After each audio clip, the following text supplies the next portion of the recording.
वक़ार औलिया कामिलीन उम्मत के सुलहा और फुक़हा ने बारगाह रिसालत मुआब सल्लल्लाहु अलैहि वसल्लम में हमारे इबादतों की कबूलियत की सनद के मुतालिक जो तहरीर फरमाई, चंद बातें मैं आपको बता दूं। हुज्जाज किराम का एक काफिला निकला था हज करके, उसमें अमीर लोग थे, बड़े बड़े पैसे वाले हज करके जब मदीने तैयबा पहुंचे, उन अमीरों के साथ एक खादिम था खिदमत करने के लिए, उसका नाम बर्रा था।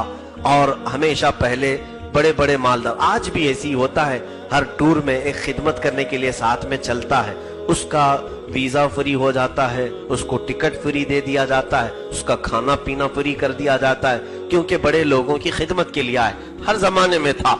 एक जमाने में कुछ हाजियों का काफिला, बड़े अमीर लोगों का, एक गुलाम को साथ में लेकर के चले। वो गुलाम बड़ा इबादत गुजार भी था, परहेजगार भी था, हज के अरकान उसने भी कर लिए, गया था खिदमत के लिए, लेकिन हज उसका भी हो गया।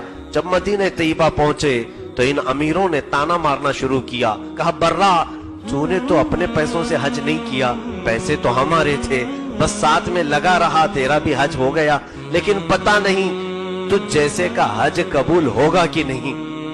तूने तो अपने माल से नहीं हज किया है, हमारे माल से किया है। एक गरीब को इस तरह ताना देना अमीरों की तरफ से दिल छलनी छलनी हो जाता है। मेरे अजीजों, गुरबा और मसाकीन को जब कोई छेड़ता है, अल्लाह रब्बुल इज्जत को जलाल आता है। गुरबा को ताना देना, फुकरा को ताना देना। बर्रा जो था खिदमत गुजार भी था, साथ में मेरे मौला का इबादत गुजार भी था, और मेरे आका सल्लल्लाहु अलैहि वसल्लम का फर्मान बरदार भी था।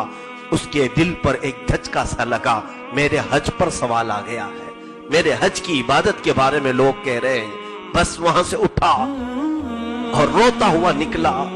ये लोग उसको बुलाने लगे, किसी की नहीं सुना, सीधे मेरे आका सल्लल्लाहु अलैहि वसल्लम की कब्र अनवर के पास आए। ये मदीने तैयबा में है, और सारे लोग उसके पीछे आए, किसी की नहीं सुना। जब वो कब्र अतहर के पास खड़ा हुआ तो दिल भर आया, आंखों से आंसुओं की लड़ियां जारी हो गई। कहा, ऐ गरीबों के गम गुसार आका, ऐ यतीमों के मावा व मलजा आका, जब भी किसी गरीब ने पुकारा है आप उसकी मदद के लिए जाया करते हैं। आज आपके एक उम्मती को अमीर लोगों ने यह कहकर के ताना मारा है कि तेरा हज हुआ भी कि नहीं हुआ। या रसूल अल्लाह सल्लल्लाहु तआला अलैहि वसल्लम, आपके अलावा हमें सनदे कबूलियत कौन अता कर सकता है? कौन हमारे मुतालिक बताएगा कि हमारा हज कबूल हुआ या नहीं? वो रोता जा रहा था कब्र रसूल के पास। देखने वाले शाहिदीन वहां कब्र के पास मौजूद थे।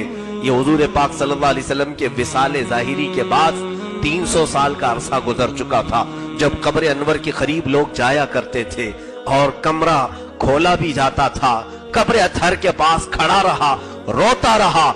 ऐन उसी वक्त देखने वालों की निगाहों ने देखा, कब्र पाक शक हुई, थोड़ी सी फटी, और कब्र अनवर से एक चिट्ठी बरामद हुई जिसपे लिखा हुआ था, बर्रा बरीउम मिनन नारी व क़ुबिलल हज, बर्रा जहन्नम से आजाद है और इसका हज कबूल हो चुका है।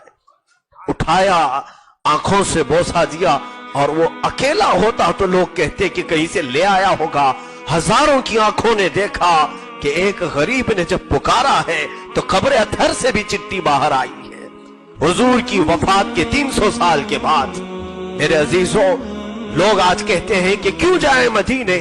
अल्लाह के हबीब सल्लल्लाहु अलैहि वसल्लम ने फरमाया, मन हज्ज वलम यजुरनी फक़द जफानी, औ कमा क़ाल नबी सल्लल्लाहु अलैहि वसल्लम। इस हदीस पर अगरचे कलाम हो, मगर मानन में सही समझता हूं। जिसने हज किया, हुजूर फरमाते हैं, और मेरी जियारत नहीं की, उसने मुझ पर जुल्म किया, उसने मुझ पर जुल्म किया। और दूसरी हदीस बात साफ है, मन ज़ारा क़बरी वजबत लहू शफ़ाअती, जिसने मेरी कब्र की जियारत की उस पर मेरी शफाअत वाजिब हो गई। हुल्ला शफाअती का पहनने के वास्ते शहरे शहे उमम की जियारत करेंगे हम।